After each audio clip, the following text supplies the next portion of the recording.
Muy buenas tardes, muy buenos días a todos.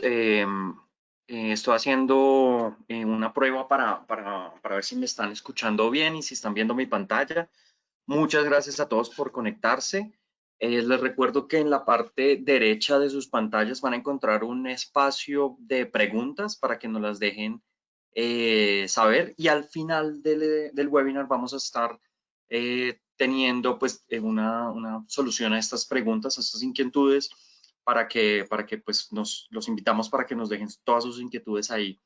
Las preguntas que no alcancemos a solucionar, eh, pues vamos a enviar una encuesta durante el día para que nos ayuden con la solución, para que nos ayuden a resolviéndola y van a encontrar un espacio donde nos pueden dejar estas consultas, las cuales direccionaremos con Diego para poderles dar solución y de igual manera si quieren que lo contactemos nuevamente eh, después. A todos muchísimas gracias. Vamos a empezar con este webinar. Rápidamente les voy a presentar Johnson Controls. Ya muchos nos conocen. Los invitamos igual a que nos escriban a latamdigital@jci.com y ahí pues de alguna manera los podemos ayudar en lo que necesiten. Somos una compañía a nivel global que integra tecnologías para desarrollar espacios más inteligentes, más seguros y más conectados. Nuestra promesa es brindar innovación para hacer que las vidas de las personas y el mundo sean mejores. Tenemos 5 valores, los cuales nos representan. Integridad primero, orientados siempre al cliente. Funcionamos como un solo equipo, motivados siempre por un propósito, por su propósito, y estamos enfocados en el futuro. Algunos datos globales de la compañía. Tenemos 130 años de innovación que se ven reflejados en 8.700 patentes activas. Hemos hecho ahorro energético por más de 3.9 mil millones de dólares, ahorros operativos por más de 2.1 mil millones de dólares y hemos reducido 26 millones de toneladas de CO2. Tenemos presencia en alrededor de 150 países, 4 millones de clientes satisfechos y 9 de cada 10 edificios emblemáticos en el mundo cuentan con alguna de nuestras soluciones. La empresa actualmente está valorada en 30 billones de dólares desde la fusión entre Tyco y Johnson Controls. Nos acompañamos en todas las etapas y ciclos de vida de los proyectos, desde la planificación, diseño, ejecución e implementación, operación, mantenimiento, modernización y reemplazo. Lo que hacemos, cómo lo hacemos. Realmente impulsamos las industrias con soluciones integradas en 4 unidades de negocio: prevención de incendios, detección y supresión, seguridad electrónica, corrientes débiles y comunicación, clima y refrigeración. Estamos presentes en todas las industrias, para mencionar algunas: clínicas y hospitales, oil and gas, en hotelerías. Algunos de nuestros reconocimientos los encuentran en la parte inferior del slide. ¿Cómo lo hacemos? A través de nuestra ruta de integración. Pueden ustedes tener un control completo de los edificios o los espacios. Esto pues nos permite que tengamos una intera- interacción que hace diferente a través de los sistemas de control centralizado Metasys y Secure. Esto pues digamos que era la introducción de la presentación de Johnson Controls. Eh, el día de hoy nos acompaña Diego Caligari. Estamos súper emocionados de que nos acompañes nuevamente. Eh, Diego es ingeniero industrial mecánico, ha desempeñado funciones de ingeniería en control de pérdidas para American International Group, asesorando a clientes sobre normas de seguridad y mejoramiento de la protección, elaborando informes de riesgo para aseguradores y reaseguradores internacionales. En el 2001 ingresa a LPG América Latina, líder en protección de incendios mediante agentes gaseosos limpios y agua neutralizada, y en el 2012 la empresa se integra a Tyco para desempeñarse como gerente de desarrollo de negocios para todas las líneas de producto de Tyco Fire Protection Products a partir del 2015. Ha formado proyectos para protección de estaciones de bombeo y almacenamiento de combustible, centros de datos, establecimientos comerciales mediante agua, espuma, agentes gaseosos, agua neutralizada y detección de incendios. Ha dictado conferencias sobre protección de incendios en diversos países de Latinoamérica y es miembro fundador de la Asociación Uruguaya de Protección contra Incendios. Diego, muchísimas gracias por estar con nosotros. Estamos muy emocionados de que nos puedas acompañar en esta oportunidad. Voy a pasarte el control para que ya quedemos en tus manos y pues bienvenidos y muchas gracias a todos también.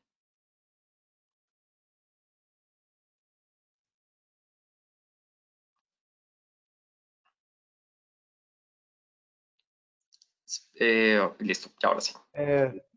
Ahora sí está. Sí, sí, sí, Disculpen, sí. estaba en mute el micrófono. No, les decía, muchas gracias a Johnson por la invitación, por invitarnos a hacer esta presentación y a los participantes por conectarse y estar en línea con estos temas. Lo que vamos a hacer hoy es una presentación de protección con agentes gaseosos limpios. No vamos a ver ningún agente en particular, sino que vamos a hacer un recorrido por las distintas opciones que hay en el mercado, la mayoría de las cuales nosotros podemos suministrar, y comparando un poco los distintos usos, las distintas aplicaciones, las ventajas, las desventajas de unos y otros, y un poquito para que tener alguna idea de qué agente seleccionar, aunque no está, a veces la decisión no es tan obvia, sino que muchas veces termina siendo más un gusto personal o una decisión personal, pero no tanto porque este agente sea mejor que el otro. ¿Bien?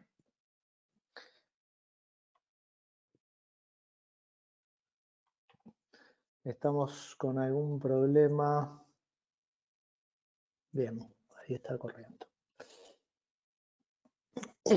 ¿Qué agentes tenemos en el mercado? Primero, una primera clasificación serían agentes fluorados o sintéticos, compuestos fluorados o sintéticos, y principalmente la NFPA 2001 habla de 4 agentes, habla de bastantes más, pero estos 4 son los que se usan principalmente y son los que están presentes en el mercado.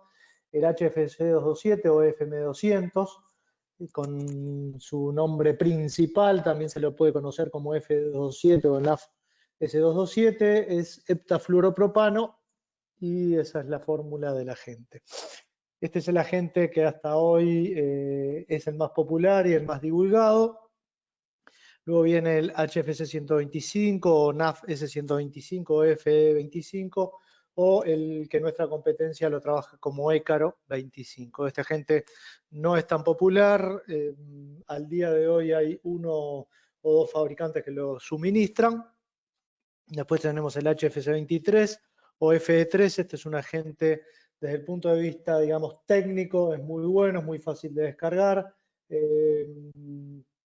Se adapta muy fácil a lo que son distribución de tuberías, pero tiene muchos problemas medioambientales, trabaja en alta presión y prácticamente se desarrolló en el mercado europeo. Tuvo muy poca repercusión a nivel de América Latina y de Estados Unidos. Y por último tenemos el FK 512 Novec 1230 que nosotros comercializamos como Sapphire. Este es, digamos, el agente más moderno y que al día de hoy ofrece más ventajas desde el punto de vista medioambiental y personalmente, esto ya es una opinión personal, yo entiendo que es el sustituto natural del FM200. Si aquí es un poco también opinión personal, bueno, si ordenamos los agentes, el FM200 fue el agente más destacado y más utilizado. Hoy por hoy ese agente está siendo desplazado por el NOC 1230 porque tiene muchas ventajas desde el punto de vista medioambiental. Los otros agentes, el HRC23, les decía, se desarrolló mucho en Europa, pero no en América Latina ni en Estados Unidos. Y el 125, personalmente yo no le veo muchas ventajas ni desde el punto de vista medioambiental ni tampoco desde el punto de vista de las personas. El segundo capítulo, el segundo tipo de agentes que tenemos son los inertes y una combinación de ellos. El IG100, que es nitrógeno al 100%, el IG01, que es argón al 100%, argón-nitrógeno son agentes inertes, no tienen, ¿por qué son inertes? Porque no tienen interacción con otras sustancias. Por lo tanto, acá hay una primera pista, si tenemos que trabajar en un laboratorio para hacer una protección, bueno, los agentes inertes son los candidatos más adecuados para este tipo de protecciones. Después tenemos el IG 55, que ya es una mezcla de los dos anteriores, en una mezcla del 50%. Y por último tenemos el IG 541, que ya es una mezcla ternaria donde combinamos nitrógeno, argón y CO2. Nosotros lo comercializamos como Inergen, pero también tenemos las soluciones con IG 100, 01, 55. Cualquiera de las 4 mezclas podemos suministrarla con distintas marcas y con distintas características desde el punto de vista de los equipos. Y por último tenemos el CO2, que si bien no clasifica como un agente gaseoso limpio, sí se sigue utilizando para la protección de incendios.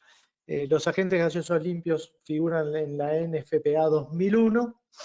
El CO2 como agente utilizado solo figura en la NFPA 12. ¿tá? Tanto los inertes puros o las mezclas están en la 2001, los agentes sintéticos están en la NFPA 2001, el CO2 tiene una norma aparte que es la NFPA 12 y que tiene una historia muy larga de aplicación y utilización. ¿Cómo se utilizan esos agentes? Por inundación total. Es al día de hoy el único método aprobado para el uso de agentes limpios. Saquemos el CO2 sí tiene en la norma NFPA 12, sí tiene método, formas de cálculo, parámetros de dimensionamiento para aplicación local. ¿Qué quiere decir una aplicación local? Tengo un motor generador en el medio de un recinto, el recinto tiene 20 metros por 30 metros por 8 de alto, mi grupo generador tiene 3x3x3, puedo hacer una protección sin tener un encapsulado a ese 3x3x3. ¿Bien? Hoy por hoy el único método para los gaseosos limpios es la inundación total, o sea, definir un recinto medianamente estanco y dentro de ese recinto hacer una descarga de la gente y llegar a una concentración en el recinto total, en el volumen total.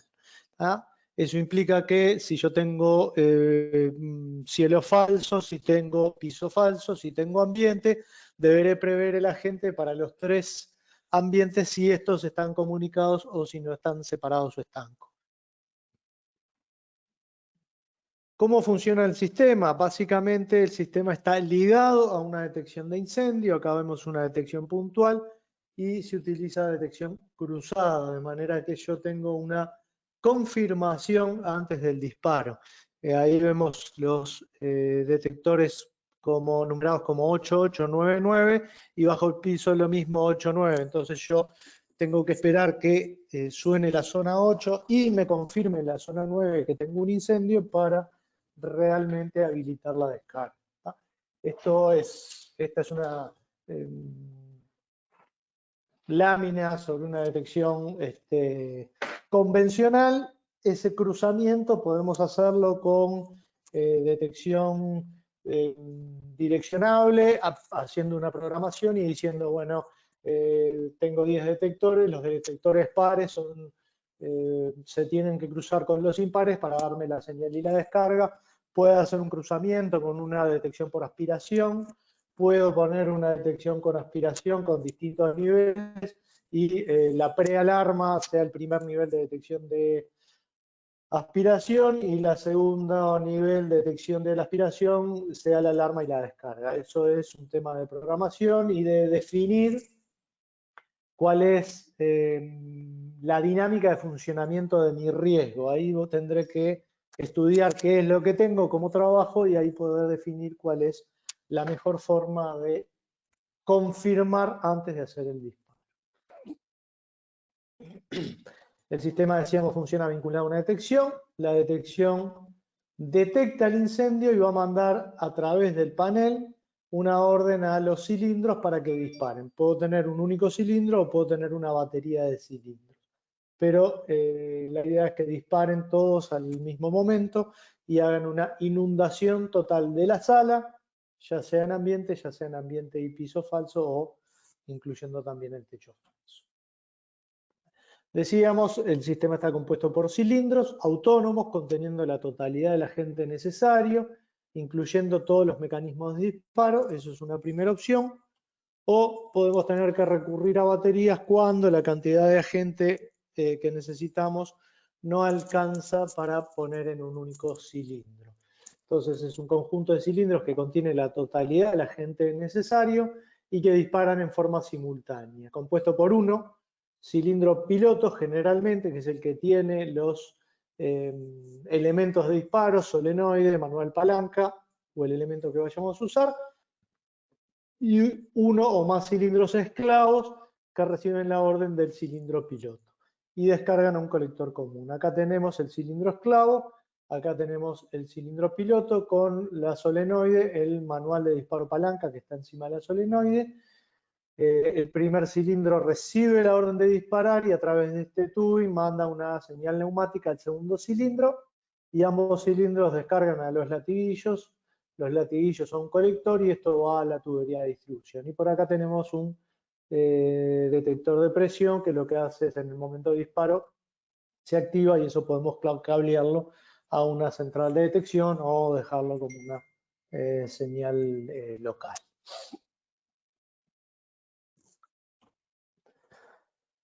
Un poco ya lo anticipamos, ¿qué normas regulan los diseños de estos sistemas? Bueno, tenemos la NFPA 2001 para agentes limpios y desde el lado de las normas internacionales podemos trabajar también con la ISO 14520.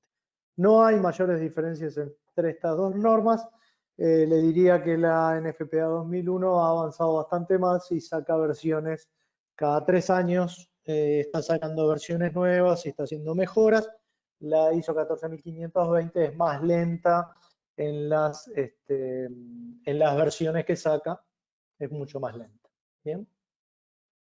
Y para el CO2 podemos trabajar con la NFPA 12, principalmente es la que se maneja en América Latina, y existe también la ISO 6183, ténganlo en cuenta por si llega algún proyecto de Europa que puede estar basado en esta normativa. Bien, clasificación de los fuegos. Los agentes limpios son efectivos para fuegos clase A, B y C. O sea, fuegos con materiales sólidos, fuegos de líquidos inflamables o fuegos eléctricos. ¿No? En realidad el fuego eléctrico es un fuego de un material sólido, pero que mantenemos la electricidad. Y la prueba que se hace, o lo importante al decir que es apto para fuegos clase C, es que estos agentes no son conductores de la electricidad. No son aptos estos agentes para protección de fuegos de metales y tampoco para fuegos de grasas o aceites cuando trabajamos con grasas o aceites cuando trabajamos en cocinas. ¿Ah? Los fuegos clase C son fuegos de cocina. Para eso nosotros tenemos desarrollado una línea de extintores para clase K y de extinción automática para cocina. ¿Por qué no son aptos? Porque cuando trabajamos con grasas, cuando trabajamos con cocinas comerciales, tenemos una gran inercia térmica de las grasas y estos agentes no son aptos para esa aplicación. Bien, decíamos, lo que vamos a ver es características comunes y características diferenciales de los distintos agentes. Así pues, si queremos ver las características comunes, todos los agentes limpios que figuran en el NFPA 2001 son adecuados genéricamente para los mismos tipos de riesgo, clase A, B, C. Adecuados con equipo eléctrico, porque no son conductores de electricidad, ninguno de ellos. Tienen gran capacidad para llegar a fuegos ocultos, se descargan como agentes gaseosos, por lo tanto se dispersan muy fácilmente en el ambiente, y son limpios tras su aplicación. La NFPA 2001 se llama norma para agentes gaseosos limpios y el tema de ser limpios va por el lado que una vez que uno termina de la descarga, abre la sala, ventila y puede seguir operando. Rasgos distintivos, los mecanismos de extinción, por enfriamiento, por desplazamiento de oxígeno, las concentraciones de uso y la cantidad necesaria. Si yo diseño con un FM200 y me da X cantidad de kilos, y diseño con un NOVEC me dará otra cantidad de kilos que voy a tener que aplicar ese recinto. El llenado y la presurización, bien, cuánto agente tengo que poner dentro de cada cilindro, cuánto agente puedo poner. un cilindro de 100 litros, carga una cantidad de Novec y carga otra cantidad distinta de FM200. Cómo se presurizan los cilindros, a qué presiones, con qué presiones vamos a trabajar para la descarga, el comportamiento en los difusores para descargar la gente, los límites de seguridad para las personas y los tiempos de retención dentro de las salas. También son distintas la generación de sobrepresión y acá vemos que los agentes inertes son bastante más complicados que los sintéticos, la situación medioambiental de cada uno de ellos, los límites para el cálculo hidráulico, qué me permite o no hacer los programas de cálculo, los requisitos de almacenamiento, espacios, características de los cilindros y la generación de productos de descomposición y los costos de cada uno de los sistemas. Ahí hay un tema importante. Cuando hablamos de costo debemos referirnos al costo del sistema y no si el agente es más barato o más caro. Lo importante es el costo del sistema en la primera instalación y en la vida útil, entendiendo por la vida útil todos los mantenimientos que debemos hacer para el sistema. Bien. Bien, aplicaciones. En cuanto a las aplicaciones de estos agentes, tenemos algunas que nosotros llamamos como primarias. Esto tal vez sea una clasificación un poco caprichosa. Y las aplicaciones primarias nosotros entendemos como centros de datos donde estamos protegiendo la infraestructura de operación, la información crítica para el negocio y la continuidad del negocio. Lo que estamos tratando es de, si tenemos un conato de incendio, detectarlo rápidamente, descargar el agente rápidamente, extinguir el incendio, entrar, verificar qué fue lo que pasó, ventilar la sala y en muy poco tiempo dejarla operativa de manera que no haya una pérdida de negocio por la caída del sistema, que para el cliente sea lo más transparente posible. En cuanto a aplicaciones en energía, de vuelta se protegen subestaciones, cuartos eléctricos, cuarto de control y centro de comunicación. Y lo mismo, estamos protegiendo tanto en infraestructura como en la continuidad del negocio. Tratar de que las caídas sean el menor tiempo posible para impactar lo menos posible en los clientes. En telefonía también es un uso muy difundido y de vuelta a lo mismo, estamos protegiendo los tres aspectos. Y también, por ejemplo, en plataformas petroleras se usa mucho para lo que es infraestructura, todo lo que son los cuartos de control, centro de proceso de datos y áreas críticas. Si imaginamos lo que es una plataforma en medio del mar, tener un incendio que, si bien no afecte la infraestructura de la plataforma, le dañe todo lo que son los equipos de control, poder reparar y que la plataforma continúe trabajando nos puede llevar muchísimo tiempo. Y en todo lo que es el rubro petrolero y minería, que aquí no está mencionado, el tiempo es mucho dinero. Algunas aplicaciones secundarias en lo que tiene que ver con cultura, protegiendo todo lo que son objetos históricos, no en la sala de exposición propiamente dicho, sino más bien en los cuartos donde están almacenados, donde tenemos mucho material, pinturas, esculturas, en muy poco espacio. En las salas de exhibiciones son muy ventiladas, hay mucha circulación, no podríamos generar recintos estancos, no es una aplicación recomendada. Para televisión también hemos hecho muchas protecciones a lo que es infraestructura, equipo de infraestructura, pero también hemos protegido archivos, cuartos de control y la continuidad del negocio. Tráfico aéreo, para torres de control nos han pedido y hemos desarrollado muchas protecciones, principalmente a la torre de control. Y en medicina, Chile es uno de los países donde normalmente hacen protección a todo lo que son los cuartos eléctricos con agentes limpios y protegen los equipos de lo que llamamos imagenología o todo lo que es equipos de radiación, tomógrafos, resonadores magnéticos, equipos de eco y todo ese tipo de sistemas, y también en lo que tiene que ver con los archivos de información de los pacientes.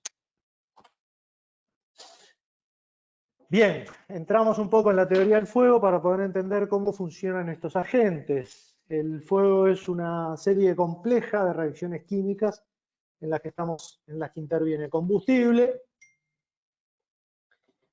Interviene oxidante, aire, oxígeno, y interviene cierta energía que es la que provee el inicio y el mantenimiento del fuego. Estos son los elementos físicos, pero además se generan radicales libres que crean un mecanismo de reacción en cadena. Si nosotros podemos intervenir sobre alguno de los 4 elementos y cortar la intervención de alguno de los 4 elementos, logramos apagar el fuego. Y acá viene un poco cómo trabajan estos agentes.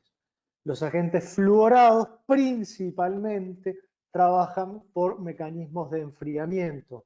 Tienen muy poca intervención o muy poca influencia sobre lo que es la química, sobre lo que es la regeneración de radicales libres. Los halones tenían eran muy amigos, por decirlo de alguna manera, de los radicales libres que se generaban en la reacción en cadena, y eso hacía que fueran muy efectivos al momento de la extinción de incendios. Tomaban radicales libres de la reacción en cadena y los dejaban sin potencial. Esa misma propiedad que los hacía excelentes agentes extintores, los hacía excelentes destructores de la capa de ozono. Por eso dejaron de usarse y por eso los agentes sintéticos de, digamos, segunda generación son agentes que no tienen interacción química y principalmente trabajan por enfriamiento. Si tenemos una reacción, un fuego, un combustible, una llama, está trabajando en el ambiente, está entrando aire, se están generando ciertos vapores volátiles y una vez que la llama se genera, el aire pasa de 20 a 500 grados, mezclado con productos de reacción y descomposición, con gases. Se genera un cierto calor de radiación al ambiente y se genera un cierto calor de radiación a la superficie del combustible. Esta radiación a la superficie del combustible genera vapores volátiles que son los que intervienen dentro de la llama y se produce la combustión. Entonces estamos teniendo esta reacción en forma continua. Cuando nosotros introducimos dentro de la sala un agente extintor con cierta concentración definida por norma, de acuerdo a las pruebas del laboratorio, hacemos que este aire se mezcle con el agente extintor. Este aire mezclado con el agente va a entrar dentro de la llama y va a salir junto con los productos de composición a los 500 grados. Para lograr el salto de aire de 20 a 500 grados, el aire absorbe una cierta cantidad de calor. Pero el agente extintor tiene un C sub P, un coeficiente de absorción de calor mucho más alto, un C sub P mucho más alto, y al pasar de 20 a 500 grados absorbe muchísima cantidad de calor de la llama. Esa mucha cantidad de calor que absorbe de la llama hace que disminuya el calor radiante a menos de un 30%, y cuando tenemos menos del 30% de calor radiante ya no se generan los vapores volátiles. Como tengo menos vapores, en un segundo ciclo voy a tener menos combustible, el agente extintor va nuevamente a entrar en la llama, va a sacarle mucho calor a la llama, se va a generar menos calor por radiación y en definitiva lo que termino haciendo es cortando la cantidad de vapores volátiles que intervienen en la reacción. Bien, así trabajan los agentes fluorados o sintéticos, o el FM200 o el Sapphire. En cuanto a los agentes inertes y el CO2, decíamos que el CO2 no es un agente limpio, pero trabaja de la misma manera y lo dejamos aquí representado. Nosotros tenemos en el aire normalmente una cantidad de nitrógeno de 79 y una concentración de oxígeno del 21%, de vuelta a 20 grados. Nuevamente se va a producir la reacción, van a generarse los vapores volátiles, vamos a pasar de 20 a 500 grados y lo que hacemos al descargar agente limpio inerte dentro de la sala, logramos que la concentración de nitrógeno baje del 14%. Cuando nosotros tenemos menos de 14% de concentración en el aire, la llama ya no va a prosperar. Como la llama no prospera, ya tampoco tenemos calor por radiación, no se generan vapores volátiles y esa llama se va a apagar rápidamente. No confundir la concentración, el porcentaje de oxígeno en el aire con la cantidad kilos de oxígeno en el aire. Cuando nosotros subimos a los 2.000, 3.000, 4.000 o 5.000 metros de altura, seguimos teniendo un 21% de oxígeno y un 79% de nitrógeno. Seguimos teniendo esa concentración. Lo que tenemos, como el aire está más expandido y tiene menos presión, tenemos en ese 21% de oxígeno tenemos menos kilos. La combustión se dará más lenta, pero se sigue dando. De todas maneras, si nosotros queremos a 4.000 metros de altura cortar con agentes inertes una reacción de combustión, debemos lograr llegar a un 14% de concentración. Por eso tenemos que hacer también descarga de agentes limpios aunque estemos a altura. Lo que sí, la cantidad de kilos de agente que utilizamos son mucho menor cuando subimos a altura, cuando subimos del nivel del mar. Bien.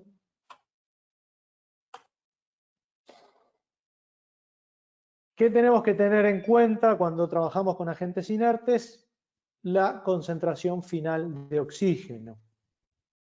Nosotros decíamos que si nosotros llegamos a una concentración de oxígeno de 14%, perdón, este círculo con la llama se me descolocó en alguna copia de imágenes.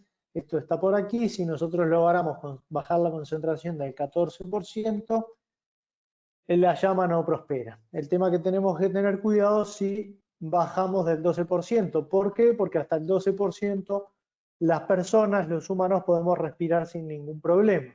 Entonces, si la concentración baja del 12, empezamos a tener dificultad de respiración. La gracia al usar inertes es lograr tener una concentración entre el 12 y el 14%, de manera que la llama no prospere y nosotros podamos respirar sin ningún problema.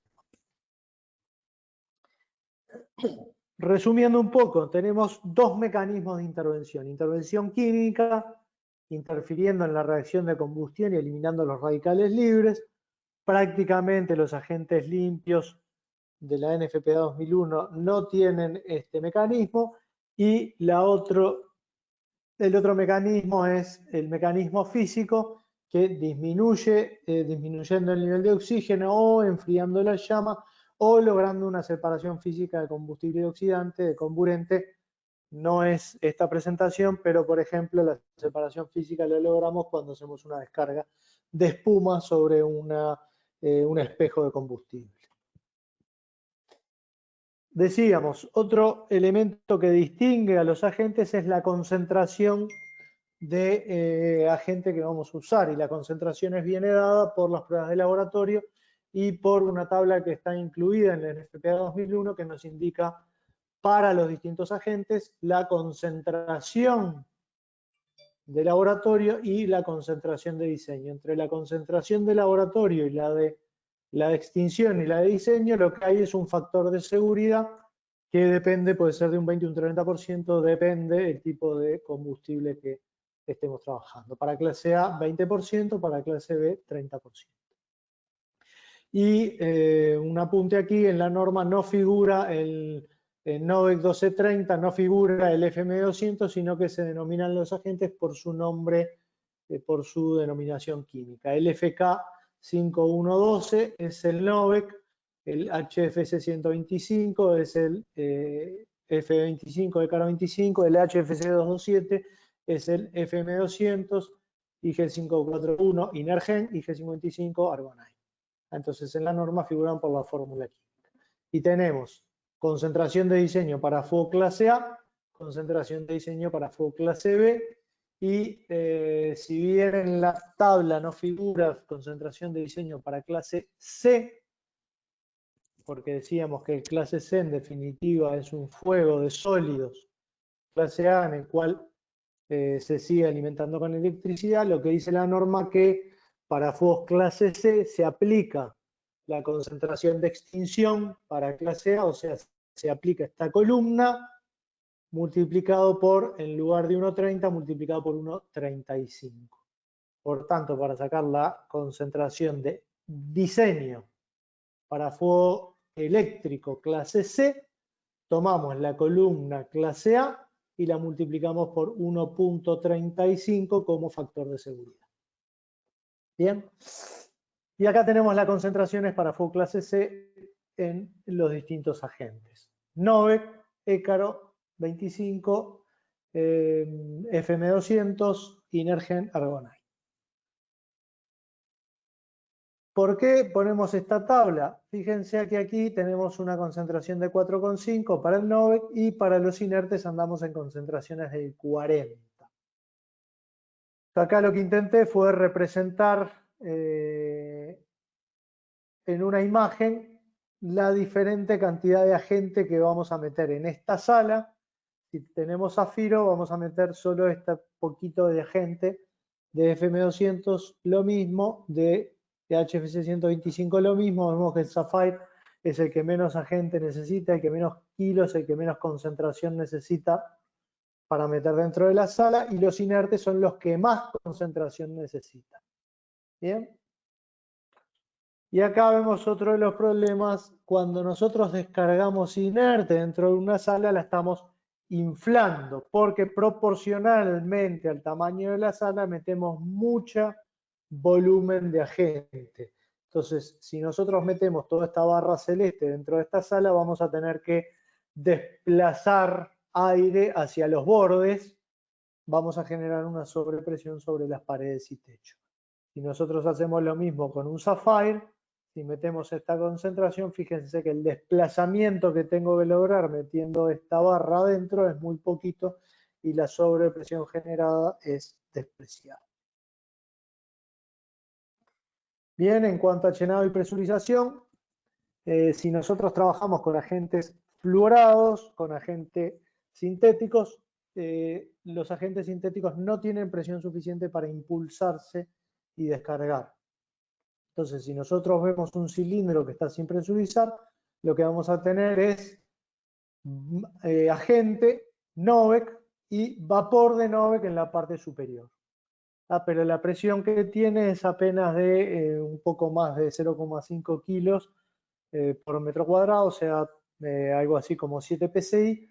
No tiene suficiente presión para salir del cilindro y recorrer una tubería y descargar. Por lo tanto, para que la gente posibilitar que la gente descargue, lo que hacemos es lo presurizamos con nitrógeno. Una vez que cargamos el cilindro, le metemos nitrógeno seco para presurizarlo. Y aquí la gente toma el cilindro toma una nueva dimensión. En la parte baja vamos a tener agente líquido mezclado con nitrógeno disuelto, y en la parte alta vamos a tener agente Novec vaporizado mezclado con vapor con nitrógeno gas. Y ese pistón, ese colchón que tenemos en la parte superior de nitrógeno es la que permite que el empuje, el agente salga por el tubo pescador, salga por el tubo central y descargue por la tubería. Cuando trabajamos con inerte, noten que el cilindro no tiene pescador, porque lo que tenemos dentro del cilindro es inerte, nitrógeno, argón, nitrógeno en la mezcla en estado gaseoso. Todo lo que tenemos dentro del cilindro es gas a presión, y una vez que abrimos la válvula del cilindro, el gas a presión sale por la tubería para encontrarse con la presión atmosférica. Bien. Similar a lo que decíamos para los fluorados, el CO2 es una mezcla de los dos, porque lo que tenemos es CO2 en una fase vapor y CO2 en una fase líquida. Lo que pasa es que la fase vapor del CO2 tiene una presión propia que anda por los 50-55 bar. Entonces los cilindros de CO2 solo se cargan con CO2, y el pistón de CO2 que tiene en la parte superior es el que empuja al CO2 líquido y lo hace salir de la tubería y descargar dentro del recinto. No necesitamos presurizarlo con nitrógeno. Y acá un poco un resumen de las distintas presiones a las que trabajan los agentes. Decíamos un apunte anterior, el CO2 y el F13 trabajan de la misma manera. El F13 no necesitamos presurizarlo con nitrógeno porque tiene presión propia. Tiene presión de vapor a 20 grados 41 bar, por lo tanto tiene presión propia y no necesitamos presurizar con nitrógeno. El FM200 tiene una presión apenas de 4 kilos, por lo tanto es necesario presurizarlo con nitrógeno a 25 o 42 bar para que salga del cilindro. El 125 pasa lo mismo. El NOVEC tiene apenas una presión de 0,32 bar a 20 grados centígrados. Eso permite que la gente pueda transportarse como líquido dentro de un recipiente plástico, porque apenas tiene presión a temperatura ambiente. Eso hace necesario que el sistema sea presurizado, ya sea 25 o 42 bar. Y un apunte aquí, nosotros hemos desarrollado Sapphire Plus, que nos permite presurizar el cilindro a 70 bar de presión y alcanzamos mayores distancias o menores diámetros para poder descargar el agente. Los agentes inertes a 20 grados están vaporizados y cuando los cargamos al cilindro los presurizamos a 200, 300 y también existe una opción para cargar a 150 bar de presión. Y el CO2, les decía, tiene una presión propia de 58,6 bar a 20 grados centígrados, ¿no? Y cambia también lo que son los factores de llenado. ¿Qué es el factor de llenado? ¿Cuántos kilos puedo poner por cada litro de recipiente? Si yo tengo un cilindro de 100 litros y lo quiero cargar con Fe13, puedo ponerle 85 kilos dentro de mi botella de 100 litros. El FM200 puedo cargarlo con 115 kilos, el HFC 125 con 93 kilos y el NOVEC acá vemos que el que tiene mayor factor de llenado y podemos llegar a cargarlo a 144 kilos, o sea, en 100 litros, con un cilindro de 100 litros podemos lograr cargar 144 kilos de agente. Esto es cuando no estamos presurizando. Después en los efectos prácticos o el llenado práctico para descarga dentro de un sistema, estas densidades cambian un poco y eso ya tendríamos que ir a una aplicación propia o un diseño propio de cada uno de los agentes. Pero sí quédense con la idea, con el número, que el FM200, el NOVEC, tiene una densidad de carga mayor que la del FM200. O sea, el cilindro lo puedo aprovechar más. Un mismo cilindro puedo aprovecharlo más con NOVEC, puedo utilizarlo mejor con NOVEC que con FM200. Después viene el tema de los difusores, los tipos de difusores y cuál es el alcance. Para todos los agentes nosotros tenemos difusores de 180 grados o de 360 grados. Y el diámetro y la cobertura de cada uno de esos difusores depende del agente. Entonces acá mucho cuidado que si hacemos un diseño, una ingeniería, desarrollamos una ingeniería y decimos, bueno, dejamos abierto a que el proponente nos pueda suministrar NOVEC o FM200, queremos ver las dos propuestas, tenemos que tener cuidado porque el área de cobertura de un difusor para NOVEC no es la misma área de cobertura que un difusor para FM200. Y tampoco es la misma área de cobertura que para un inerte. Entonces, si nosotros vamos a diseñar con áreas de cobertura, diámetros y espaciamientos, debemos definir el agente que vamos a utilizar antes. Si nosotros queremos que el suministrador, el distribuidor, nos proponga soluciones, podremos hacer un diseño de tubería muy genérico y muy orientativo, pero cuando vayan a instalar cuando vaya a instalar el distribuidor y cuando se haga el diseño, será el distribuidor, será el instalador el que defina exactamente el trazado de la tubería y las coberturas. Bien. Decíamos, tenemos opción 360 a 180 grados. Y por aquí, ahí vamos. Y acá tenemos las coberturas. Esto es una tabla de referencias, depende del Sapphire, por ejemplo, si lo estamos usando a 24, 42 o 70 bar. El FM200 depende también, pero más o menos para que tengan una idea, un sistema de Sapphire puede cubrir 18 metros de diámetro para el de 360 o el FM200 puede cubrir 1740. Bien, ¿por qué usar un difusor de 360, uno de 180? De vuelta, que es un tema de diseño, es por dónde puedo pasar las tuberías. Los de 180 tienen un poco menos de cobertura, pero tienen la facilidad de que no tengo que entrar al medio de la sala con la tubería.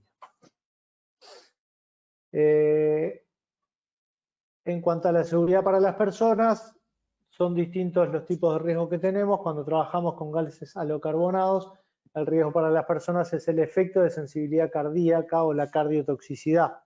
Si estoy en una sala con presencia de NOEC, puede afectar mi ritmo cardíaco. Los gases inertes, el riesgo viene por el lado del bajo nivel de oxígeno que mantengamos. Entonces, estos dos efectos hay que manejarlos muy bien y hay que ceñirse a la norma y diseñar dentro de los parámetros de la norma. Si yo diseño con un halocarbonado o con un inerte dentro de los parámetros de la norma, no tengo riesgo para las personas. Si yo diseño mal, pongo más agente por las dudas, estoy desperdiciando agente y estoy poniendo en riesgo a las personas. Entonces, no vale eso. Si yo hago un sistema de agua, un diseño de rociadores, y pongo más presión, lo que voy a lograr es descargar más agua. Sí, es un desperdicio, pero puede haber una afectación. Acá sepan que hay que diseñar correctamente. Y la norma maneja dos parámetros para los agentes sintéticos, el NOAEL y el LOAEL. El NOAEL es la concentración más alta a la que no se observa efecto cardiotóxico adverso. LOAEL es la concentración más baja a la que se observa un efecto cardiotóxico adverso. O sea, mientras estemos por debajo del NOAEL, estamos aquí en la zona verde, estamos todos contentos, no hay ninguna afectación, podemos respirar sin ningún problema. Si entramos entre el NOAEL y el LOAEL, estamos en la zona amarilla. Algunos individuos tendrán problemas para respirar, otros no. Y si estamos ya en la zona roja, vamos a tener dificultades para respirar y el tiempo de contacto con el agente es muy, muy, muy reducido. Si nosotros nos mantenemos dentro del NOAEL, lo que nos dice la norma es que podemos permanecer hasta 5 minutos sin ningún riesgo.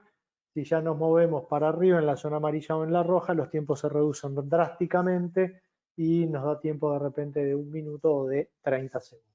¿Bien?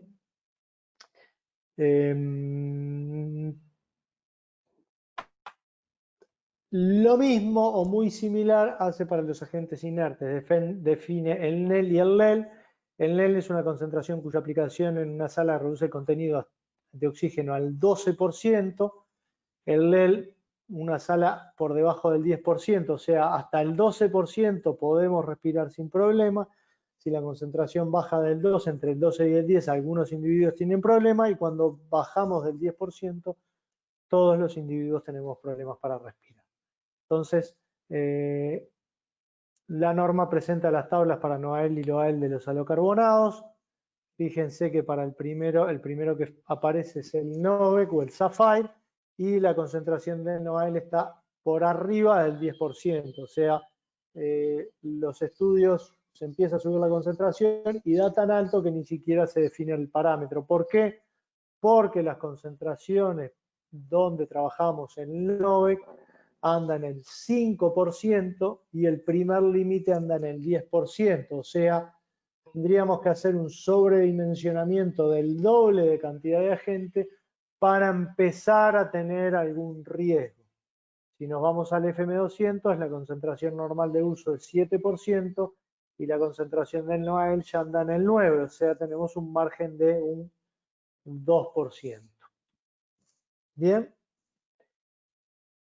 Los primeros modelos, la primera norma presentaba lo que era el NOAEL y el NOAEL. La norma a partir del año 2006, la NFPA 2001 a partir del 2006, no recuerdo exactamente, o el 2011, plantea un modelo farmacocinético, un modelo de PBPK. Y no solo relaciona los límites, los valores, sino que además relaciona valores con tiempos. Y en este momento lo que hace es parte del NOAEL y del LOAEL y define ciertos tiempos de permanencia en sala. Bien, y acá para el FM200, por ejemplo, plantea para concentraciones de 10,5 un tiempo máximo de 5 minutos. Para el HPC 125 plantea para una concentración del 11,5 un tiempo máximo de 5 minutos.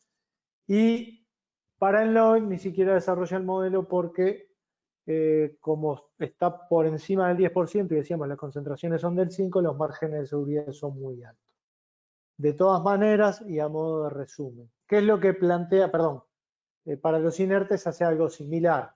Si la concentración de oxígeno residual es mayor al 12, podemos permanecer 5 minutos.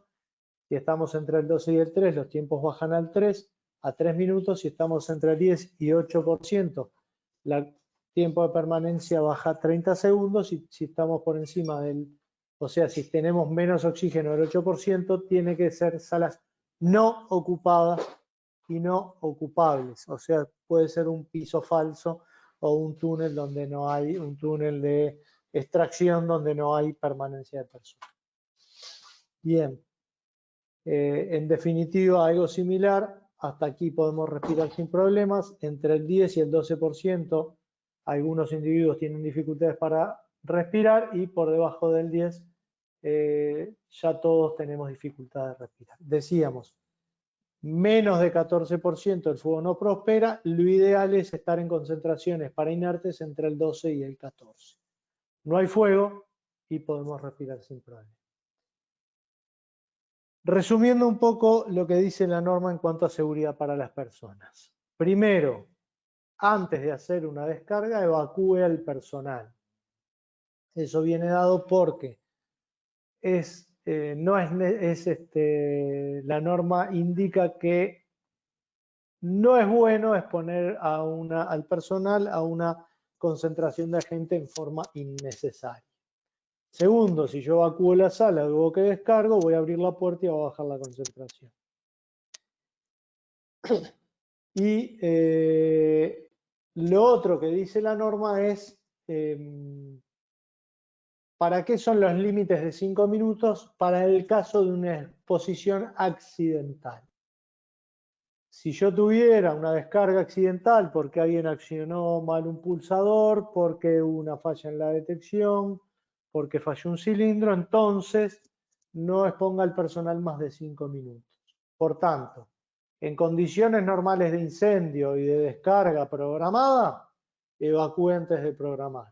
En caso de descarga accidental, no exponga al personal más de los tiempos que aparecen en la tabla. Y yo le agrego, en caso de que si estamos diseñando en los parámetros más habituales, en los parámetros más normales de la norma, tengamos todos los recaudos para evacuar la sala en 5 o menos minutos. Espero haber sido claro. Lo bueno de hacer esto con público y en presencia es que uno lo explica, la gente si no entiende lo pregunta en el momento y si estamos todos claros seguimos, pero bueno, la nueva normalidad nos ha llevado a estas presentaciones. Bien, y un cuadro que aquí, insisto, esta presentación es de agentes limpios, no es de CO2, pero siempre me gusta ponerlo y tenerlo en cuenta.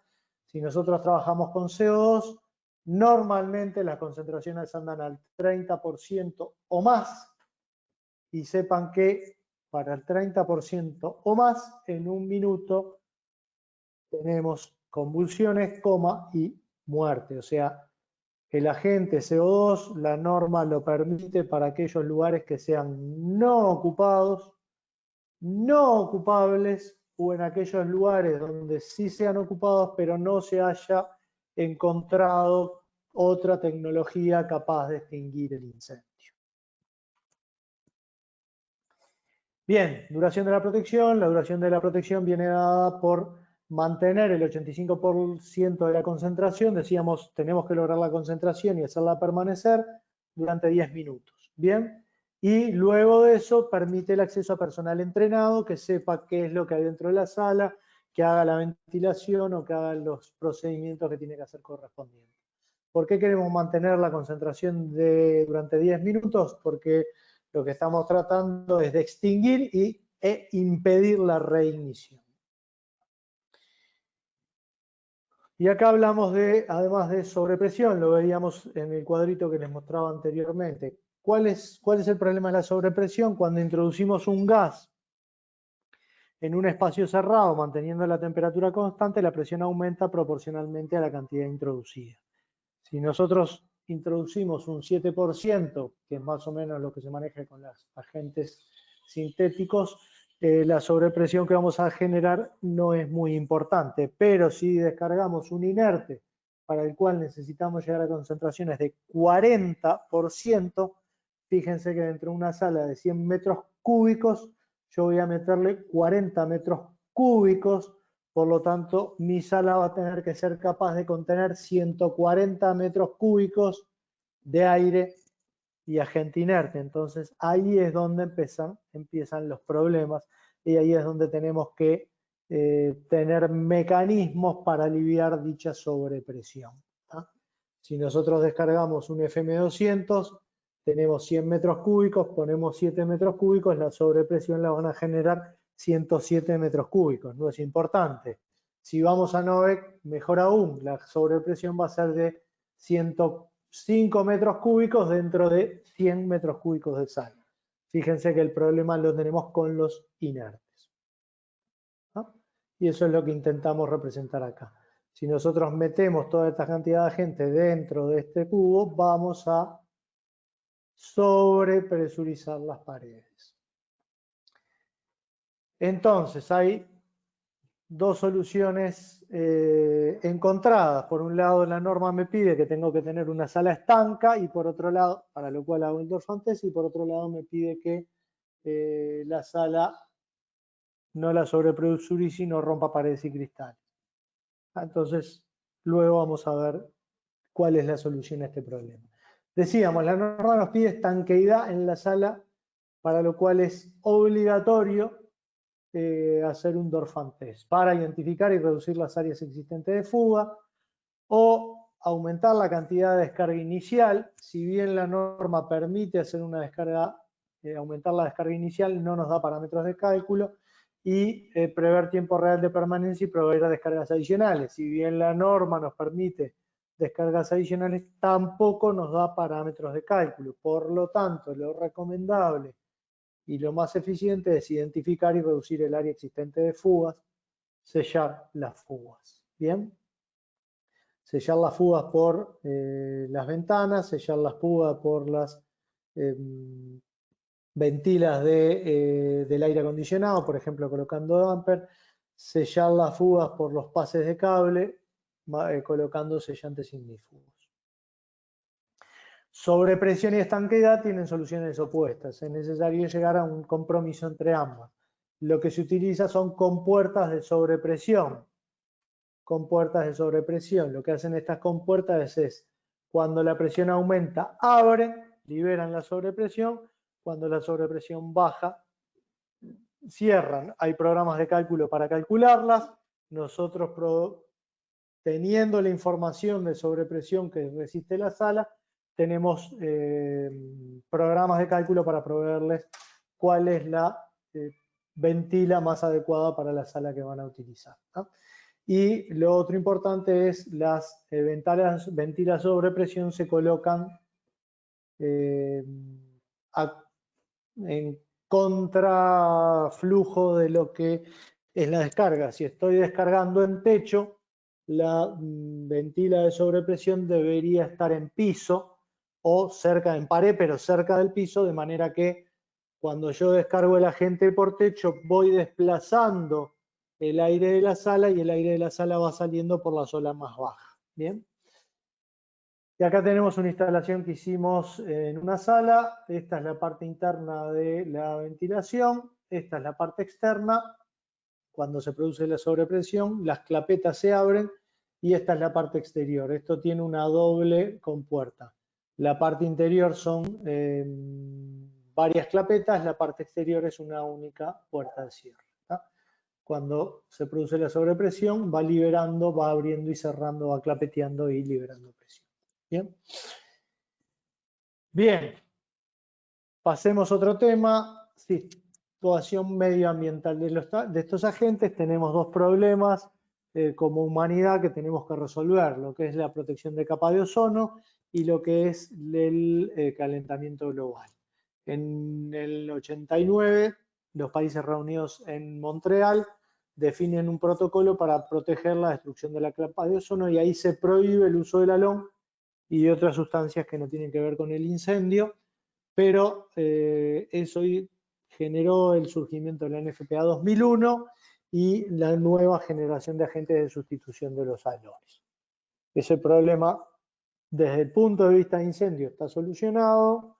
No tenemos agentes hoy en día que destruyan capa de ozono y de hecho la capa de ozono se está recuperando. Sí surge un nuevo problema y es el llamado calentamiento global, que no solo está producido por los agentes que usamos para incendios, sino está producido en gran medida por el CO2, por eso el encare es distinto. En el protocolo de Montreal se prohíben sustancias, en el protocolo de Kioto se limita la producción y se empiezan a estudiar mecanismos para ser más eficientes y afectar lo menos posible el calentamiento global, ¿no?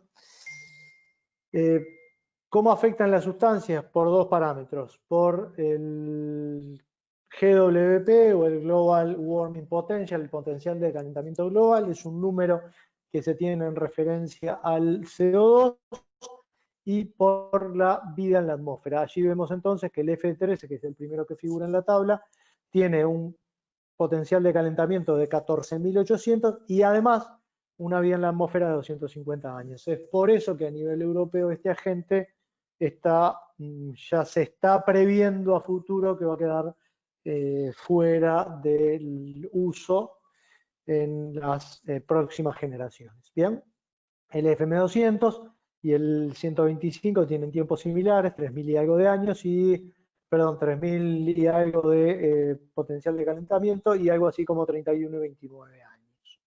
Estos agentes a nivel mundial hoy no están prohibidos, a nivel europeo están dentro de las nuevas reglamentaciones, ahora se me fue la cabeza el nombre, dentro de las nuevas reglamentaciones como que van a ser regulados en un futuro. Hoy no está nada definido, pero les va a caer una regulación para 2025-2030.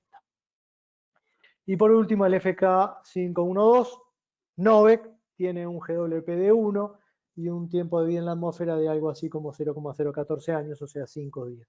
Es el que tiene menor impacto medioambiental y hoy por hoy no está contemplado ni se prevé contemplarlo dentro de la regulación europea.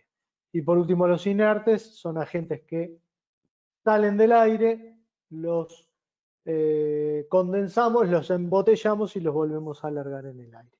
O sea, no tienen impacto desde el punto de vista medioambiental como agentes. Como agente gaseoso no tienen impacto. ¿Bien? ¿Cómo hemos ido trabajando? Bueno, cuando se pasó del halón 1301 a los HFC, el primer paso que vimos fue una reducción de un 49% en impacto sobre el calentamiento global.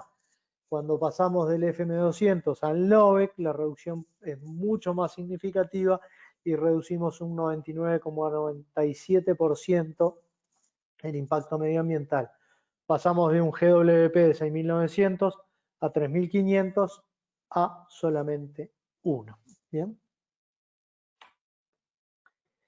Y también desde el punto de vista, aquí tenemos el nombre de la regulación, la European F-Gas Regulation, que hoy por hoy no le aplica al NOVEC 1230 y sí le aplica al resto de los agentes como una regulación. En general no aplica como una prohibición, sino como una limitación o una regulación en la cantidad de agentes que se va a poder producir y utilizar. Bien. Si graficamos esto desde el punto de vista medioambiental, como el GWP contra el ODP, el Ocean Depletion Potential, acá vemos los distintos agentes y el NOEC figura apenas como un puntito dentro de la línea de GWP. Bien, conclusión desde el punto de vista medioambiental, hoy por hoy el NOEC es el agente sintético mejor posicionado, el FM200 sería el segundo mejor agente, pero puede haber una restricción de uso a futuro, y los que no tienen restricción de uso son los agentes inertes, pero tienen otras limitaciones desde el punto de vista técnico. Por ejemplo, el tema de la sobrepresión es muy importante a tener en cuenta. Bien, ¿cómo nos aseguramos que la gente descargue en tiempo y forma dentro del recinto? Mediante cálculos hidráulicos. ¿Cuál es el objetivo de los cálculos hidráulicos? Descargar la masa de agente necesaria para conseguir la concentración de diseño en el riesgo en un tiempo máximo llamado tiempo de descarga. Para los agentes sintéticos el tiempo máximo de descarga es de 10 segundos, para los inertes pueden dar entre 1 y 2 minutos. Y el software de cálculo lo que hace es modeliza la descarga, permite dimensionar todo lo que es el calibrado de las piezas técnicas, difusores, reductores de presión, ajusta los caudales y las presiones a lo que funciona nuestro sistema y nos permite dimensionar todas las tuberías. Entonces es importante cuando vamos a hacer un diseño, cuando vamos a hacer una instalación, hacer una corrida de cálculo hidráulico. Y sepan que el cálculo hidráulico es propietario de cada marca. Si yo hago una corrida hidráulica con un equipo Ansul, solo me sirve para el equipo Ansul, porque el equipo de otra marca tendrá otra pérdida de carga en su válvula, tendrá otra pérdida de carga en los difusores, tendrá otra pérdida de carga en el tubo sifón. Para los cálculos hidráulicos se tienen en cuenta algunos parámetros. Los halógenos no tienen presión propia de impulsión, como veíamos se presurizan con nitrógeno, fluyen dentro de la cañería como flujo bifásico, o sea, como una mezcla líquido-gas, tienen tiempos de descarga muy bajos, las redes de distribución tienden a ser muy sencillas, preferentemente son simétricas y equilibradas, y los cilindros tienden a ubicarse próximos al riesgo. Este es el viejo estado de la ciencia. Hoy el NOVEC 1230 con la opción de Sapphire Plus nos permite presurizar a 70 bar y las redes pueden ser más complejas y las cañerías suelen ser muy largas y podemos ubicar el cilindro más lejos. Bien, los inertes, las ventajas que tienen que tiene el Sapphire Plus de mayores distancias y menos diámetros eran los que tenían los inertes, que tienen mayor presión. Los inertes tienen presión propia de impulsión, el flujo es monofásico, o sea, fluye en la tubería gas, los tiempos de descarga son altos, las redes de distribución pueden ser bastante más complicadas y se pueden colocar los cilindros lejos del riesgo. O sea, con el Sapphire Plus lo que logramos es el mejor de los mundos. Un agente que tiene poca concentración y por lo tanto tiene poca sobrepresión en sala, genera sobrepresión baja en sala y tiene las ventajas de los inertes con mayores tuberías, mayores alejar el cilindro de la tubería y más flexibilidad al momento del cálculo. Bien. El CO2, de vuelta lo introduzco aquí, tiene presión propia, flujo bifásico, pero tiene tiempos de descarga altas, las redes de distribución pueden ser muy complicadas y los cilindros se pueden poner muy alejados del riesgo. Desde el punto de vista técnico funciona muy bien, el gran problema es la toxicidad y el riesgo para las personas. Bien. Cuando trabajamos con agentes sintéticos, NOVEC FM200, tenemos que tener mucho cuidado con la posición de las T. Decíamos que el agente viene como bifásico, por lo tanto acá tenemos líquido-gas. Si nosotros hacemos una distribución incorrecta, la porción líquida se nos irá para abajo, la porción gas se nos irá por arriba y no tendremos una distribución adecuada de agente. Lo mismo aquí, el líquido viene por la tubería, cae el líquido al falso piso y apenas sigue la porción gas no tenemos una distribución correcta. Por lo tanto, las derivaciones la forma correcta de hacer las derivaciones es en plano horizontal. Y también tenemos un problema con los porcentajes de distribución. ¿Ah? Las T frontales no admiten más distribución que 70-30 y una distribución ideal de 50-50. Las T corridas admiten una distribución de 10-35 o 90-65. Entonces, para todo esto hay que tener mucho cuidado al momento de diseño, utilizar los programas y consultar a los distribuidores del producto que conocen el producto y consultar a fábrica que conocen del programa del producto y cuál es la mejor forma de instalación. En cuanto a requisitos de instalación de almacenamiento, aquí nos figura el NOVEC, que es una tabla vieja. El NOVEC tiene menores requisitos que el FM200. El ALON tenía muy poco requisito de espacio porque decíamos trabajaba con como catalítico, actuaba sobre la porción química, pero era muy dañino la capa de ozono, por eso se descontinúa. El CO2 necesitamos más espacio y el inerte necesita muchos cilindros para poder hacer una protección. Y después, por último, los productos de descomposición. Los gases halocarbonados pueden descomponer bajo presencia de fuego en ácidos bromídricos, clorhídricos y fluorhídricos, al mezclarse los HBr, HCl o HF con la humedad ambiente. Por eso es importante hacer descargas en los tiempos que marca la norma y hacer descargas homogéneas de manera de no tener bolsones de agente. Entonces, el pongo más agente por las dudas no funciona. El hacer un buen diseño con una buena distribución de tubería, respetando los tiempos de norma, nos asegura que el incendio se apaga rápidamente, que las concentraciones de agente son homogéneas en toda la sala y que los productos de descomposición se minimizan y puede afectar una mínima porción de mis equipos. ¿Bien?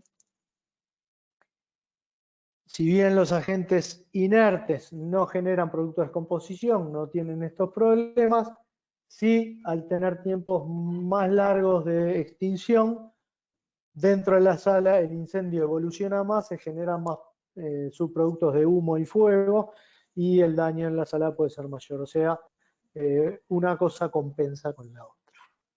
Acá no hay, los gases inertes no generan productos de descomposición, los efectos del daño están vinculados a la generación de productos de combustión, teniendo en cuenta que los tiempos de descarga son más prolongados. O sea, si pongo productos de descomposición de inertes con sintéticos en la balanza, están los dos muy parejos. Y están los dos muy por encima de no hacer una protección porque el daño por fuego va a ser mucho mayor que cualquier daño de productos de descomposición o de humo antes de la descarga. Y por último, lo que tenemos que evaluar los costos iniciales de los cilindros, los costos del agente, el costo de la solución. De nada me sirve que el agente sea más económico si tengo que pagar 3 veces más por el hardware. Lo que me tiene que importar es el costo de la solución, el costo de los cilindros con el gas adentro. Después tengo que evaluar también los costos de reposición del agente, la disponibilidad local de la gente que vaya a elegir, si elijo un agente que tenga un único distribuidor, un único productor mundial de dicho agente, la disponibilidad local y el costo del agente de reposición va a ser bastante complejo. Y el último punto que tengo que tener en cuenta es el mantenimiento. No es lo mismo tener que mantener un cilindro que una batería de 8 cilindros. Todas esas cosas tengo que evaluarlas no solo al momento de la instalación, sino que tengo que evaluar la vida útil de mi proyecto y las posibles descargas por incendio que pueda llegar a tener del sistema.